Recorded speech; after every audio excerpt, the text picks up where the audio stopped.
ये बहुत एक अद्भुत सिद्धांत जो सर्वज्ञता के स्वरूप को प्रदर्शित करने वाला, हमें निश्चिंत करने वाला, हमें निराकुल बना देने वाला एक अपूर्व सिद्धांत जो सहज ही इस युग में, इस युग पुरुष महापुरुष के माध्यम से उद्घाटित हुआ। ये बहुत अपूर्व सिद्धांत हम सब के लिए हितकारी हो, इस भावना से हम यहाँ ये चर्चा कर रहे हैं। जन्म मरण, सुख दुख, बनने वाली परिस्थितियाँ, ये सब भगवान के ज्ञान में स्पष्ट झलक रही है। भगवान इन सब के कर्ता धर्ता नहीं है। भगवान हमारे भविष्य को बनाने वाले नहीं हैं। भगवान जगत में किसी के भविष्य को नहीं बनाते, बताते अवश्य हैं, और बताते भी कुछ लोगों का बताया है और बाकी सब लोगों का उनके ज्ञान में झलकता है। ये सहज स्वरूप है। जैसा भगवान के ज्ञान में झलक रहा है वही परिस्थितियां हमारे साथ में भविष्य में बनने वाली हैं। यह विचार कर परिणामों में निश्चिंतता आती है, निर्विकल्प हो जाता है ये व्यक्ति, आकुलता का अभाव होता है, टेंशन मिट जाती है, घबराहट नहीं रहती है, किसी प्रकार की कोई चिंता नहीं रहती। मैं तो कहता हूँ जिनागम के सिद्धांतों में इस क्रमबद्ध पर्याय की चर्चा को छोड़कर और कोई ऐसा सिद्धांत नहीं दिखाई देता जो तत्काल इतना इफेक्टिव हो तकलीफ दूर करने के लिए, आकुलता मिटाने के लिए। माने इसका विचार करने मात्र से ही सहज समता भाव जागृत होता है। 15 साल का जवान बेटा मर गया, 20 साल का बेटा मर गया, अब कौन है ऐसा जो इस परिस्थिति में हमारे को सहज और शांत कर सकता है? कोई नहीं है दुनिया में। बोलो उस व्यक्ति को का दुख दूर करने के लिए क्या करें, क्या उपाय है? लगता है आपको कोई उपाय? कोई मिठाई खिलाएं, लड्डू पेड़े, जो उसको मन पसंद हो वो बनाएं, घुमाने फिराने ले जाएं, कोई पिक्चर दिखाएं, क्या करें? बोलो आपको क्या लगता है? नाच गाना, हंसी मजाक, कौन उसे सुखी कर सकता है? उसके दुख को दूर करने में कौन समर्थ है? मुझे नहीं लगता कि क्रमबद्ध पर्याय के चिंतन के अतिरिक्त दूसरी और कोई बात हो सकती है। जब जिसका जहाँ जैसा होना था वो होकर ही रहता है, उसे टालने में इंद्र और जिनेंद्र कोई भी समर्थ नहीं है। ऐसे विचार पूर्वक ही समता भाव जागृत होता है, ऐसे विचार पूर्वक ही चित्त में सहजता आती है। कितनी बड़ी चीज है ये। विचार मात्र आ गया, समझिए आप, क्रमबद्ध पर्याय के विचार मात्र से यदि आकुलता मिट जाती है और यदि ये क्रमबद्ध पर्याय हमारे श्रद्धा के स्तर पर उतर जाएगा तो परम शांति क्यों नहीं प्रकट होगी। और फिर बात तो जिनागम की है, बात तो सैकड़ों ग्रंथों में है, कदम कदम पर क्रमबद्ध पर्याय की पोषक पंक्तियां मिलती है। सर्वज्ञ भगवान के ज्ञान पर ही श्रद्धा नहीं हो तो फिर हम कुछ नहीं कह सकते। लेकिन जिन्हें भगवान पर भरोसा है, भगवान पर भरोसे का मतलब भगवान के ज्ञान पर भरोसा। लोग तो भगवान पे भरोसे का अर्थ भी सही नहीं समझते। भगवान पे भरोसे का अर्थ ये समझते हैं कि भगवान सब भला कर देंगे, ऐसा समझते हैं। ऐसा लगता है भगवान हमारा भला कर देंगे। डॉक्टर भी ये कहता है ये सब दवा से काम नहीं चलेगा, दुआ की जरूरत है। अब दवा की नहीं, दुआ की जरूरत है। भगवान पे भरोसा रखो। क्या भरोसा रखें? अज्ञानी भी भगवान पे भरोसा रखने की बात करता है और ज्ञानियों को भी भगवान पर भरोसा होता है। अज्ञानी भगवान पर ऐसा भरोसा रखता है, मिथ्या मान्यता का पोषण करता हुआ कि भगवान भला कर देंगे, और ज्ञानी ऐसा भरोसा रखता है कि जैसा भगवान के ज्ञान में झलका है उसे टालने में कोई समर्थ नहीं है। क्यों विचार विकल्प करें? जो होना है सो निश्चित है, केवल ज्ञानी ने गाया है। उस पर हम श्रद्धा नहीं कर सके। कितने यहाँ कदम कदम पर प्रसंग प्रस्तुत करते हुए प्रथमानुयोग के आधार पर इन बातों को सिद्ध किया था। प्रथमानुयोग और करणानुयोग, इन दो अनुयोगों के आधार पर वस्तु के क्रम नियमित परिणमन की सिद्धि हम कल तक यहाँ कर चुके हैं। हमारे हाथ में पुण्य पाप करना भी नहीं है। हम चाह करके अपने परिणामों को पुण्य रूप नहीं कर सकते ज़्यादा लंबे समय तक। हम चाह कर भी पाप रूप परिणामों से बच नहीं सकते। यदि वो पाप भाव आना है तो आकर ही रहेगा। लाख प्रयास करने के बावजूद भी उसे रोका नहीं जा सकता, उसे बचाया नहीं जा सकता। मुझे मालूम है इस प्रकार की चर्चाएं विगत दिनों से चल रही है, तो मन में ऐसे विचार आते होंगे, फिर हमारे हाथ में क्या रहा? फिर तो हम कुछ कर ही नहीं पाएंगे, हमारे हाथ में कुछ नहीं रहेगा। मानो हमारा कर्तृत्व छीन लिया गया हो, हमें बांध दिया गया हो, हम पराधीन हो गए हों, हम परतंत्र हो गए हों। अभी तक तो यही कहते थे कि कुछ भी करने धरने में समर्थ नहीं हो, अब ये भी कहने लग गए कि कुछ विचारने में भी स्वतंत्र नहीं हो। आपके विचार भी स्वतंत्र जैसे जो योग्यता से होने हैं वही होंगे, फिर तो कुछ भी नहीं बचा ना। अब क्या करेंगे बोलो भैया? इस बात का जिसे निर्णय होता है उसकी दृष्टि स्वभाव सन्मुख हुए बिना नहीं रहती। ये असली पुरुषार्थ है। असली पुरुषार्थ क्रमबद्ध पर्याय के निर्णय में होता है। क्रमबद्ध पर्याय का जैसे निर्णय हो गया, जैसे इस पर भरोसा हो गया, जैसे इस बात पर श्रद्धा हो गई, यही तो पुरुषार्थ है। और पुरुषार्थ क्या है? जिसे ये क्रमबद्ध पर्याय की चर्चा समझ में नहीं आ रही, उसका तो अभी भव भ्रमण का काल लंबा समझना चाहिए। जैसे इस पर श्रद्धा है, क्योंकि भगवान पर भरोसे का मतलब उनकी सर्वज्ञता पर भरोसा, उनके केवल ज्ञान पर भरोसा, उनके दिव्य ज्ञान पर भरोसा, इसी का नाम तो है भगवान पर भरोसा। भगवान वीतरागी हैं और भगवान सर्वज्ञ हैं, ये स्वरूप हमारे हृदय में उतर जाए, इसे ही कहते हैं उन पर श्रद्धा रखना। जब यहाँ परिणामों की स्वतंत्रता की बात कही कि कहा पुण्य पाप बांधने में भी आप स्वाधीन नहीं हो, क्योंकि यदि आप स्वाधीन होते और स्वतंत्रतया पुण्य बांधने में समर्थ होते तो बांध लो तीर्थंकर कर्म प्रकृति, बांध लो चक्रवर्ती का पद, हो जाओ नारायण प्रति नारायण, लेकिन नहीं हो पा रहे हैं। तीर्थंकर नाम कर्म भी हमारे बांधने से नहीं बंधता। अरे जिन्हें तीर्थंकर नाम कर्म के प्रति भी राग नहीं होता, जिन्हें तीर्थंकर कर्म प्रकृति बांधने का भी विकल्प नहीं होता, जो निर्विकल्प अपने स्वभाव में लीन रहना चाहते हैं, उन्हें सहज ही अपने आप तीर्थंकर आदि कर्म प्रकृतियां, सहज पुण्य प्रकृतियां उनके जीवन में बंधती है। जिनके जीवन में अकर्तृत्व का भाव आता है ना, अकर्ता भाव जिनकी दृष्टि में ऊर्ध्व होता है, उनके ये सब बातें समझ में आती हैं और संसार समुद्र का किनारा नजदीक आ जाता है। भैया जिनवाणी के उल्लेखानुसार तो बात ऐसी ही है। हाँ, ये जरूर हो सकता है कि आप जिनवाणी को ही न माने। देखो आप बहुत सुंदर बात कही है पेज नंबर 19 पर, यहां से अपने को विषय धीरे धीरे आगे बढ़ाना था, है ना।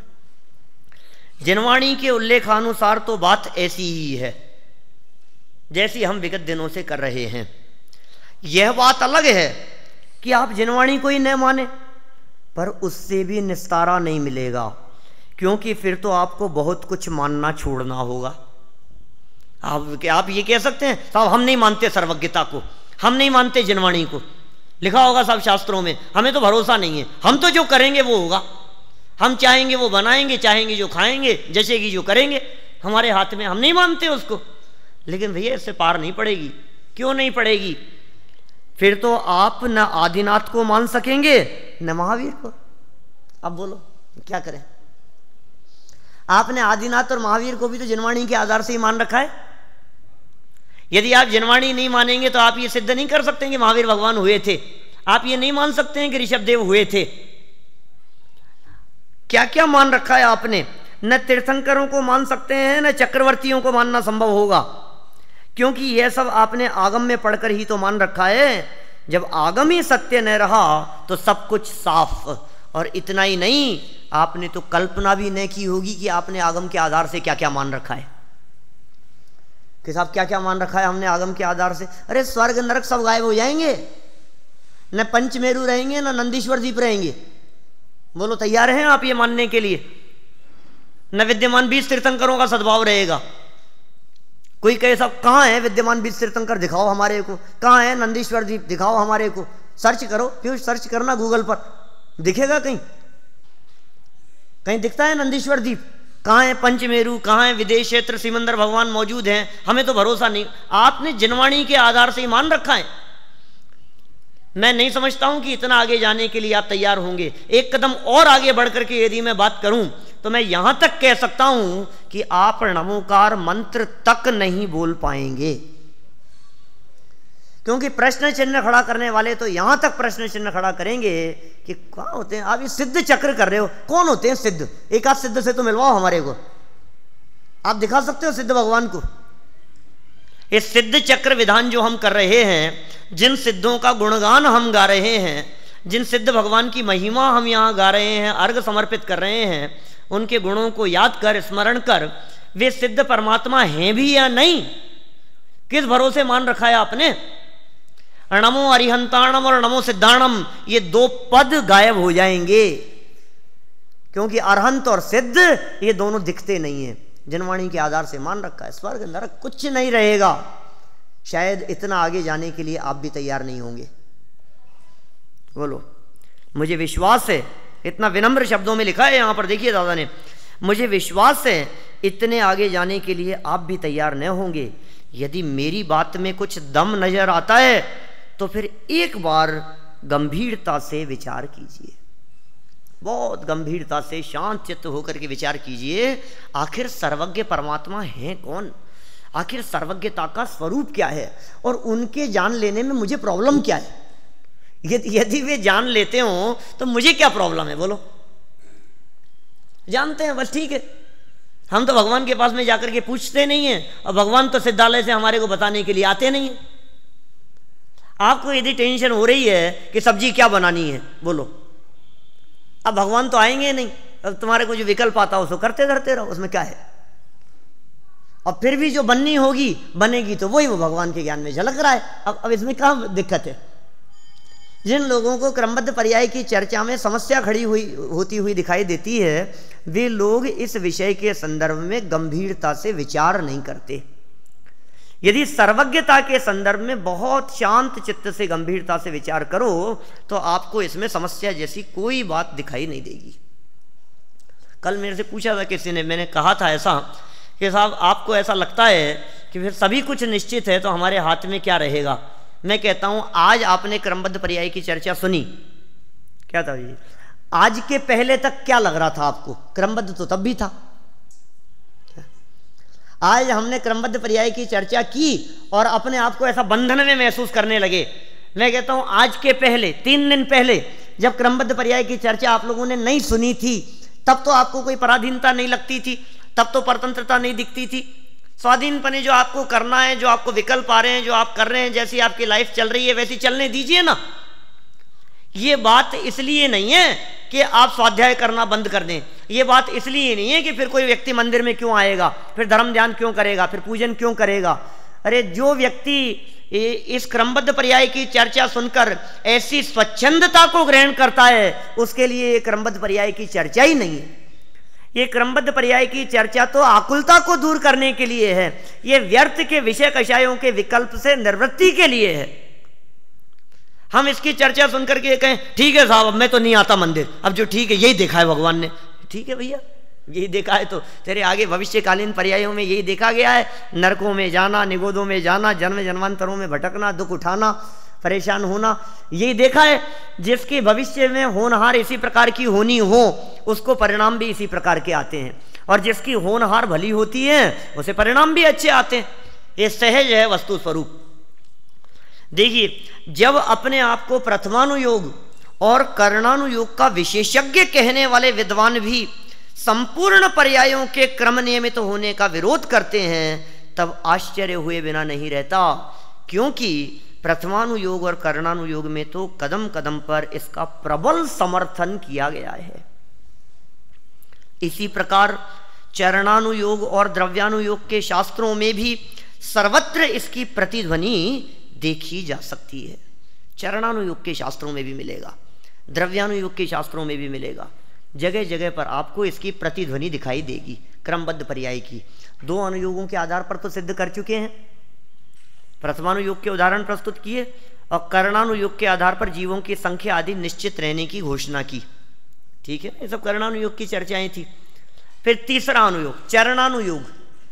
आप कैसे कह सकते हो चरणानुयोग के आधार पर क्रमबद्ध पर्याय की सिद्धि कैसे कर सकते हो? दादा ने यहाँ लिखा नहीं है, इसको थोड़ा सा डिटेल आ सकता था यहाँ।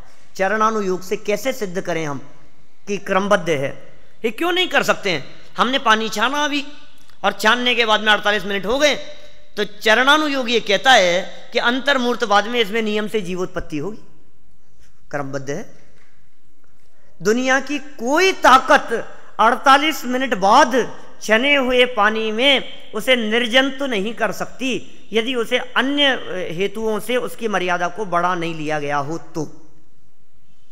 ठीक है ना, आपने उसमें लवंग आदि डाल करके उसकी मर्यादा को बढ़ा लिया, पानी को उबाल लिया आपने, तो 24 घंटे तक की मर्यादा हो जाती है, 6 घंटे की मर्यादा हो जाती है ना, वो मर्यादा अलग है, लेकिन उसके बाद वो सेवन करने योग्य नहीं है।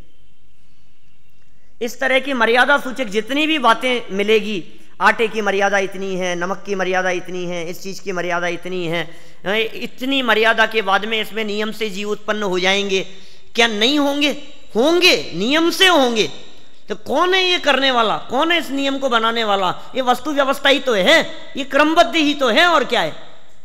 द्रव्यानुयोग के आधार पर भी, वस्तु स्वरूप के आधार पर बहुत सुंदर ढंग से यहाँ इस क्रमबद्ध पर्याय को सिद्ध किया है। बहुत सुंदर, बहुत मार्मिक प्रकरण है, थोड़ा सा उपयोग को सूक्ष्म करके समझने योग्य है क्या?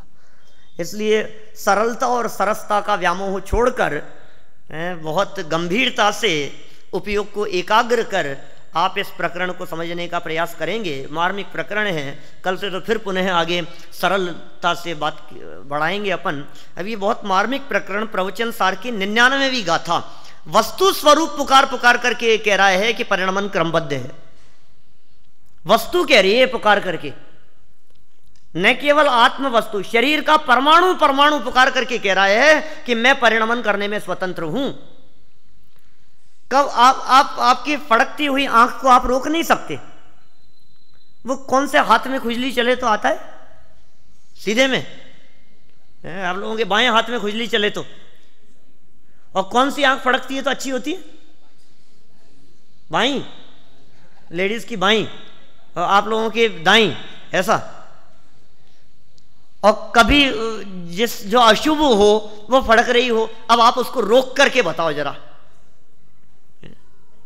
रोक सकते हैं आप उसे? और जो शुभ हो ना, वो वैसा करके देखो, संभव लगता है आपको? एक घास जवान से नीचे उतरता है और उसके बाद में उसका कैसा परिणमन होना है, ये परिणमन बहुत स्वाधीन स्वतंत्र है। एक दाना यहां से जवान से नीचे उतरा, उसके बाद में वो कैसा परिणमन करेगा, सप्त धातु रूप से किस किस रूप परिणमन करेगा, कितने अंश में उसका ब्लड बनेगा, कितना खून, मांस, मज्जा आदि बनेगी, हमारे कंट्रोल में है। बहुत सोच सोच करके मेंटेन करने की बात करते हैं हम तो। ये सब बातें इस तरह की बहुत सरलता से बातें आगे आने वाली है। यहाँ तो अभी वस्तु स्वरूप के आधार पर क्रमबद्ध पर्याय की सिद्धि करने वाला बहुत मार्मिक प्रकरण, प्रवचन सार ग्रंथाधिराज आचार्य कुंद कुंद की रचना 2000 वर्ष पहले लिखी गई, उसके 99वीं गाथा के आधार पर उसकी टीका में दिया गया प्रकरण आचार्य अमृतचंद्र स्वामी के द्वारा, उस प्रकरण के आधार पर क्रमबद्ध पर्याय को सिद्ध कर रहे हैं। हम कोशिश करेंगे कि उसको बहुत सरलता से आपके हृदय में उतारें, लेकिन फिर भी जो शब्दों की जटिलता है, जो नए शब्द हैं, उसका तो क्या किया जा सकता है। देखिए पेज नंबर 20 पर नीचे से दूसरा पैराग्राफ।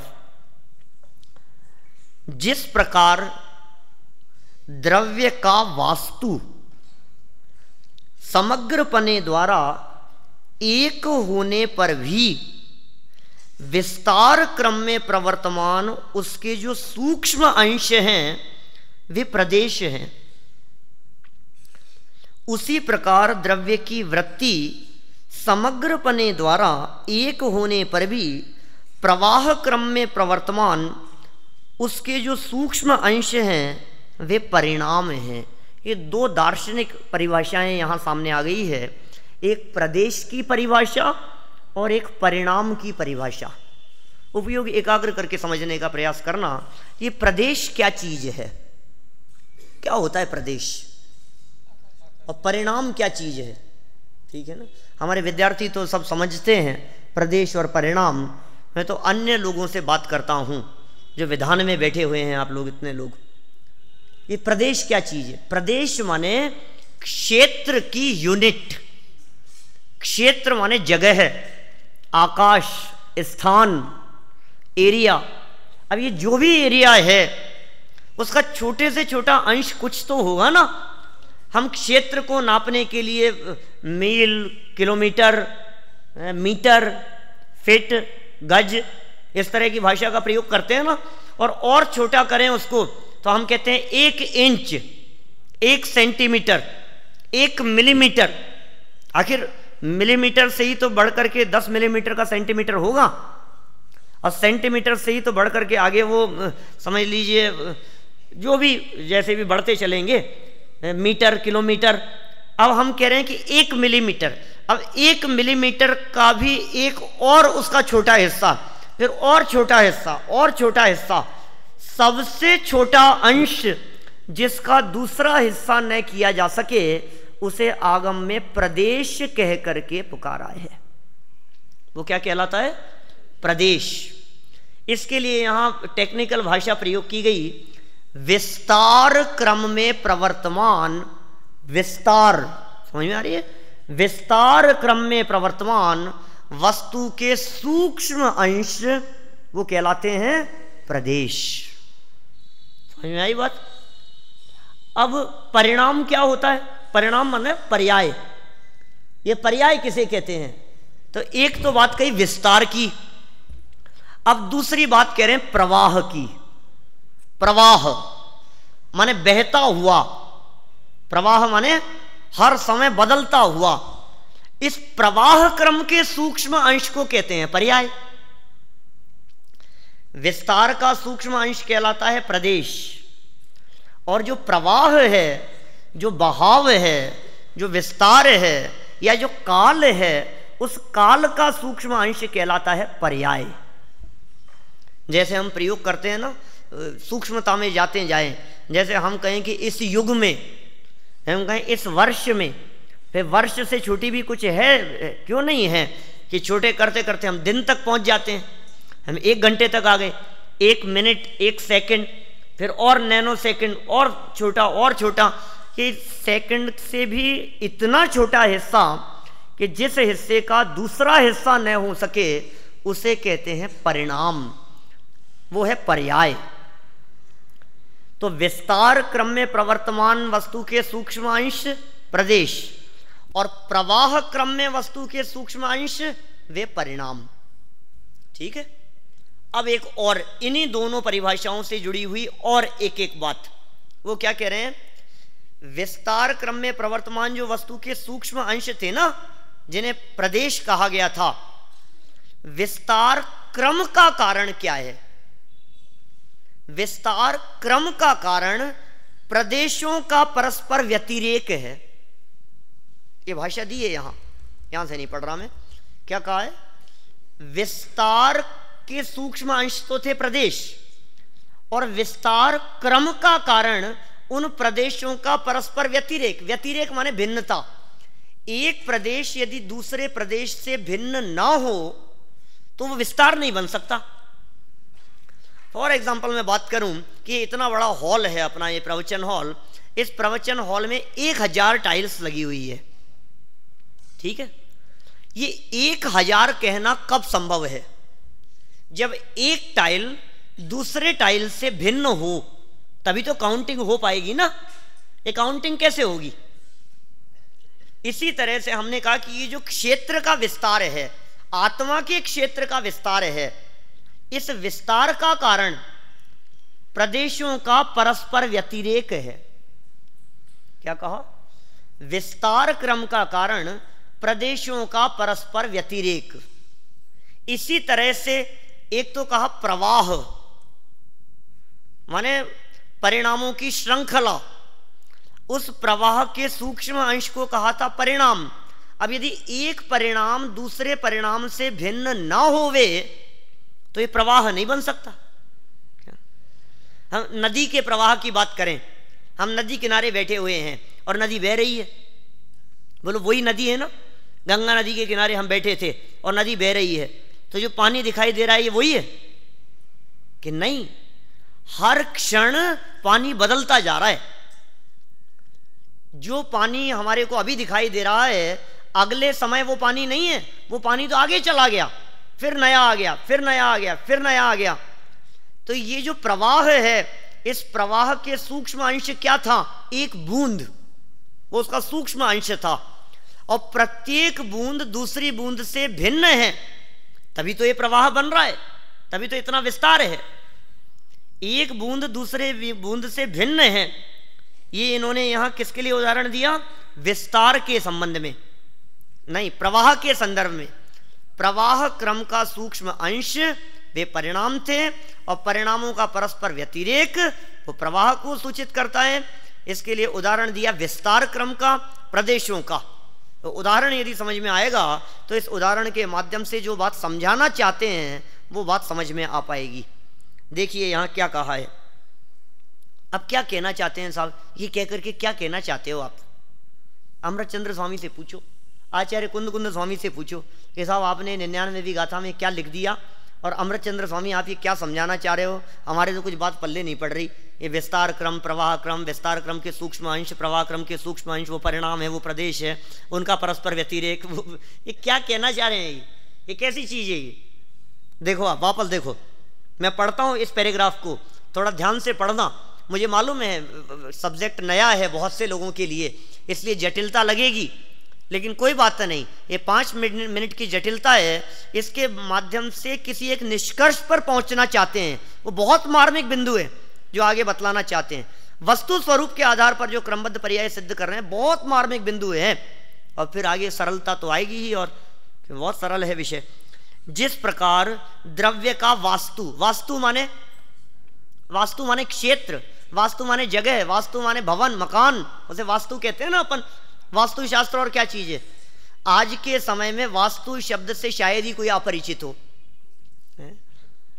ये 10-15 सालों से तो ये वास्तु शब्द इतना ज्यादा प्रसिद्ध हो गया कि इसको समझाने के लिए अब हमारे को मेहनत करने की जरूरत नहीं है, क्योंकि पहले तो वास्तु शब्द ही समझाना पड़ता था, वास्तु क्या चीज होती है। ये द्रव्य का वास्तु अखंड रूप से देखो तो पूरा का पूरा द्रव्य एक है, लेकिन फिर भी उसके विस्तार में, उसके फैलाव में, उसकी जगह जमीन में, उसमें प्रवर्तमान उसके सूक्ष्म अंशों को कहते हैं प्रदेश। वो प्रदेश है। अब ये तो हो गई उसकी बात, विस्तार की बात।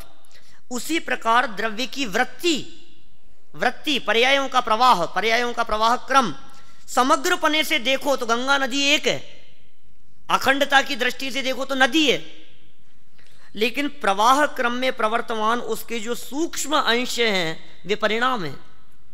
जिस प्रकार विस्तार क्रम का कारण प्रदेशों का परस्पर व्यतिरेक है, विस्तार क्रम का कारण, उसी प्रकार प्रवाह क्रम का कारण परिणामों का परस्पर व्यतिरेक है। एक परिणाम दूसरे परिणाम से भिन्न है। पर्याय एक समय की है, एक पर्याय दूसरे पर्याय से भिन्न न हो तो ये पर्यायों का प्रवाह क्रम कैसे चले? देखिए अब सिद्धांत बतला रहे हैं और विशेष बात। जिस प्रकार वे प्रदेश अपने स्थान में स्वरूप से उत्पन्न और पूर्व रूप से विनष्ट होने से सर्वत्र परस्पर अनुस्यूति से रचित एक वास्तुपने द्वारा अनुत्पन्न अविनष्ट होने से उत्पत्ति संहार द्रव्यात्मक है, उसी प्रकार वे परिणाम अपने अवसर में स्वरूप से उत्पन्न और पूर्व रूप से विनष्ट होने से तथा सर्वत्र परस्पर अनुस्यूति से रचित एक प्रवाहपने द्वारा अनुत्पन्न अविनष्ट होने से उत्पत्ति संहार द्रव्यात्मक है। नहीं समझ में आया होगा कुछ भी? कुछ पल्ले पड़ा गया? क्या कह दिया? देखो क्या कह रहे हैं, उत्पाद व्यय और द्रव्यता को समझा रहे हैं। क्या नदी के प्रवाह को देखो, जो पानी अभी सामने आया है ना, पानी का जो अंश सामने दिखाई दे रहा है सो उत्पाद है, जो चला गया उसका व्यय हो गया, और अखंड रूप से देखो तो नदी ये ध्रुवता है। वस्तु उत्पाद व्यय द्रव्य स्वरूप है। प्रत्येक वस्तु प्रति समय उत्पाद व्यय द्रव्य स्वरूप है। हर वस्तु का स्वरूप ऐसा है, उत्पाद भी, व्यय भी, और उत्पाद व्यय के काल में ही ध्रुवता भी। नदी के प्रवाह से समझ में आई ना? समंतभद्र स्वामी ने इस उत्पाद व्यय द्रव्यता को बहुत रूपों में समझाने का प्रयास किया आप्तमीमांसा में। आप लोगों के कोर्स में कितने श्लोक है मुझे नहीं मालूम, 60 तक हैं, तो आ गई है ये चर्चा अंतिम श्लोकों में। 58, 59, 60 नंबर के श्लोकों में आप्तमीमांसा में इस प्रकार की चर्चा। ये बहुत मार्मिक प्रकरण है, मैंने कोई 17-18 साल पहले पढ़ा था। माने इतने सुंदर ढंग से उन्होंने समझाया है। पयो व्रतो न दध्यति न पयोति दधिव्रत है, अगोरस व्रतो नो भे तस्मात् तत्वम त्रयात्मकम। उत्पाद व्यय ध्रुवता की सिद्धि कर दी। एक व्यक्ति की जिसके दूध का व्रत है वो दूध लेता है लेकिन दही नहीं लेता, एक व्यक्ति के दही लेने का व्रत है तो दही लेता है, दूध नहीं लेता। लेकिन जिसके गोरस का त्याग है वो दूध दही दोनों नहीं लेता। तस्मात् तत्वम त्रयात्मकम, इस तरह से तत्व त्रयात्मक है। ऐसा ही और श्लोक दिया, वहीं 58-59 नंबर के आसपास का श्लोक है। घट मौली सुवर्णार्थी नाशोत्पाद स्थिति स्वयं शोक प्रमोद माध्यस्थम जनोयाति सहेतुकम। घट, मौली, स्वर्ण, तीन चीजें हैं। उसके टीकाकारों ने, व्याख्याकारों ने कहानी बना दी उसकी, उत्पाद व ध्रुवता को सिद्ध करने के लिए। उन्होंने कहा कि राजा के पास में एक मुकुट था और राजा ने, राजकुमारी ये चाहती थी कि ये सोने का मेरे लिए घड़ा बन जाए, तो उसके लिए सोने का कलश बना दिया गया। फिर राजपुत्र बिगड़ गया, तो उसने कहा कि नहीं नहीं, मैं तो इस घड़े को तोड़ करके और वापस मुकुट बनाऊंगा मेरे लिए। तो उसने उसको तोड़ करके मुकुट बना दिया। तो जिसका घड़ा टूट गया वो रोती है राजकुमारी, और जिसके लिए मुकुट बन गया वो प्रसन्न होता है। और राजा को क्या फर्क पड़ता है कि सोना तो जितना था उतना ही है, क्या वो मध्यस्थ भाव रहता है उसको। एक अवस्था का व्यय, दूसरी अवस्था का उत्पाद और वस्तु की ध्रुवता। ये उत्पाद व ध्रुवता यहां बतलाना चाह रहे हैं। परिणाम उत्पन्न हुआ, परिणाम नष्ट हुआ, और उस परिणाम के उत्पाद और विनाश से रहित देखो तो वस्तु द्रव्य। तस्मात् तत्वम त्रयात्मकम, ये त्रयात्मकपना सिद्ध किया है यहां। इस वस्तु के उत्पाद व्यय में त्रयात्मकपना सिद्ध करने के लिए प्रदेशों का एग्जाम्पल देकर के बतलाया, क्योंकि प्रदेशों में समझ में आती है। जब वो प्रदेश वाला कठिन लगता है बल्कि अपने को, क्योंकि अपन पर्यायों से परिचित है ना हम सभी लोग, तो हमारे को वो प्रदेश वाला, क्षेत्र वाला जटिल लगती है बात। हमने जो अभी बात कही थी, 1000 टाइल्स लगी हुई है, सब पर नंबरिंग डाल दो। अब एक टाइल पर आप खड़े हैं, मान लीजिए 25 नंबर की टाइल पर है, 25 से 26 नंबर की टाइल पर गए तो 25 वाली का व्यय और 26 वाले का उत्पाद, और जमीन की दृष्टि से देखो तो सब द्रव्य। इसी तरह से पर्यायों में नंबर डाल लो। ये एक पर्याय उत्पन्न हुई, उसका उत्पाद, और पिछली अवस्था चले गई, उसका व्यय, और उस उत्पाद व्यय के काल में रहने वाला एक ध्रुव तत्व। जैसे मान लो बचपन गया और युवा अवस्था आ गई, युवा अवस्था गई और वृद्धावस्था आ गई, और मनुष्य पर्याय सुकाय में, उत्पाद व्यय ध्रुवता। इसको इन्होंने यहां झूलते हुए हार के उदाहरण देकर के उस बात को समझाया। मोतियों का हार है, और मोतियों के हार में एक एक मोती क्रम से उत्पन्न हो रहा है, आ रहा है, प्रकट हो रहा है, वो झूल रहा है वो हार। एक मोती प्रकट हुआ, वो चला नीचे गिरा, फिर दूसरा मोती उसके बाद प्रकट हुआ, तीसरा मोती और उसके बाद प्रकट हुआ। तो एक मोती का उत्पाद और पूर्व वाले मोती का व्यय, और इनमें परस्पर अनुस्यूति से रचित प्रवाहमान धागा जो सब में व्याप्त है, वो द्रव्य रूप है। कठिन तो नहीं लग रही ये बात? हो सकता है थोड़ा सा उपयोग को सूक्ष्म करना पड़े आप लोगों को, लेकिन इससे वस्तु के त्रयात्मक पन्ने की सिद्धि होती है। तो फिर साहब आप कहना क्या चाहते हो इसके माध्यम से? इसके माध्यम से हम ये कहना चाहते हैं कि आत्मा के प्रदेश कितने हैं और आत्मा की पर्यायें कितनी हैं, सो बता दो हमारे को। तो कोई व्यक्ति बता सकता हो तो कितने प्रदेश हैं और कितनी पर्यायें हैं? बस 2-3 मिनट और लूंगा मैं और पूरी क्रमबद्ध पर्याय गले उतर जाएगी वस्तु स्वरूप से। बोलो कितने प्रदेश हैं आत्मा के? ये साहब हमें क्या पता, असंख्यात कहे हैं शास्त्रों में, तो असंख्यात प्रदेश हैं। ये कितने असंख्यात प्रदेश हैं ये बताओ हमें। इतने बतलाना जिसमें एक प्रदेश भी कम नहीं हो और जिससे एक प्रदेश भी ज्यादा नहीं हो। बता सकते हो आप कि है ना ऐसा शास्त्रों में उल्लेख? क्या कि लोक प्रमाण असंख्यात, जितने लोकाकाश के प्रदेश हैं उतने आत्मा के प्रदेश हैं। लोकाकाश के प्रदेशों से एक प्रदेश भी कम नहीं और एक प्रदेश भी ज्यादा नहीं।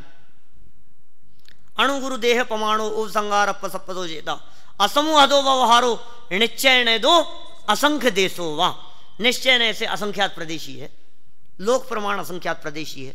अच्छा, ये तो हो गई बात प्रदेशों की। आत्मा इतना बड़ा है, पर्यायों की क्या स्थिति है? पर्याय मतलब हर समय नई नई अवस्था, उसका नाम है पर्याय। ये कितनी है ये बताओ? तो कहा जितने 3 काल के समय हैं उतनी प्रत्येक वस्तु की पर्यायें हैं। समझ में आई बात? एक पर्याय एक समय की होती है। पर्याय का काल कितना है? एक समय मात्र का। अवस्था हर क्षण बदल रही है। ऐसा नहीं है कि बचपन से युवा अवस्था हुई तो एकदम हुई होगी। मैं आपसे पूछता हूं, आप युवा कब हुए? कि साहब 18 के हो गए थे तब। हर क्षण बदल रही है अवस्था। बाल सफेद से काले कब हो रहे हैं? नहीं, काले से सफेद। चेहरे पर झुर्रियां कब पड़ रही है? हर क्षण प्रति क्षण परिवर्तन हो रहा है। कपड़े नए से पुराने कब हो जाते हैं? हर क्षण हो रहे हैं। ये पुस्तक नई से पुरानी कब हो गई? कौन से दिन? कि साहब इस दिन तक तो नई थी और इस दिन के बाद में पुरानी हो गई। प्रति क्षण ये अवस्था बदल रही है। अब यही बात समझाना चाह रहे हैं। क्या समझा रहे हैं? 3 काल के जितने समय हैं उतनी पर्याय हैं।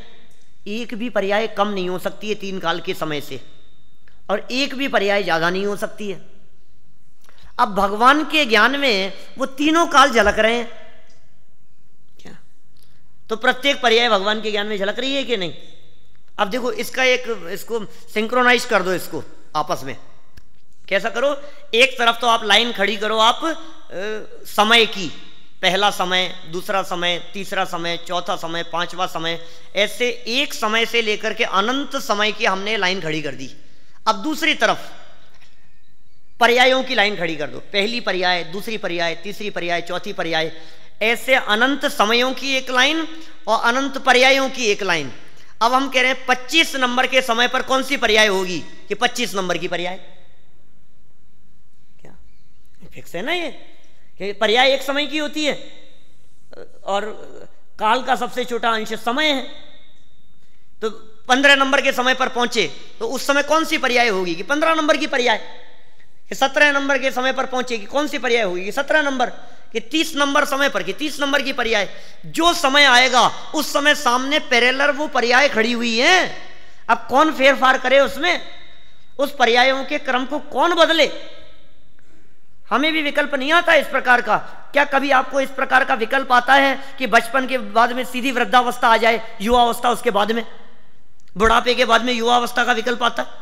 ये क्रम ही है ना, बचपन से युवावस्था, युवावस्था से वृद्धावस्था। इस क्रम में कहीं कोई बाधा नहीं है। फर्स्ट के बाद में सेकंड क्लास में पढ़ेगा, सेकंड के बाद में थर्ड में आएगा, फोर्थ क्लास में आएगा, फिफ्थ में आएगा। यही क्रम है ना। बिना 10th 12th के ग्रेजुएशन नहीं हो सकता, बिना ग्रेजुएशन के एमए नहीं हो सकता। किसी को कोई इसके क्रम भंग करने में विकल्प आता है कि एमए तो पहले कर लेते हैं और फिर बीकॉम बीए बाद में कर लेंगे, बीए पहले कर लेते हैं, 10th उसके बाद में कर लेंगे? Is it possible? संभव ही नहीं है ये चीज। ये जो क्रम है ना ये बिल्कुल फिक्स है, ये जुड़ी हुई है ये चीजें एक दूसरे के साथ में।